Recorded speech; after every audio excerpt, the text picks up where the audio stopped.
Hey, this is Andrew Brown. Let's take a look at what it looks like to publish a GitHub package using a workflow. So you can use a workflow to build a GitHub package. So all I'm going to do is get my pen tool out here so we can understand what is going on. On the exam, they might ask you like what things you have to do in order to build a GitHub package. They're not going to ask you like what's wrong with this, why isn't this working. There's like next to no troubleshooting on the exam, even though the exam guide asks you a bunch for it.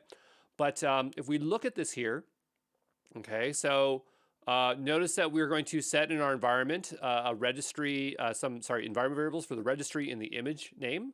So those are two things that we'll set here. And then we have our job. So we have a few steps. First thing we'll have to do is check out a repository.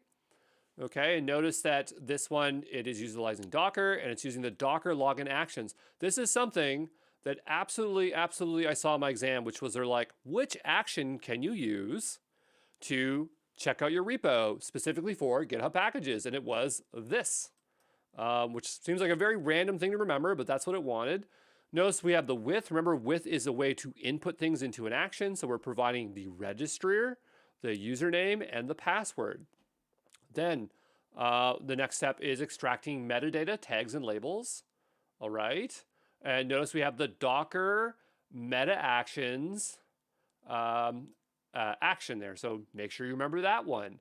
Then down below, we want to build and push. So we have the Docker build and push actions.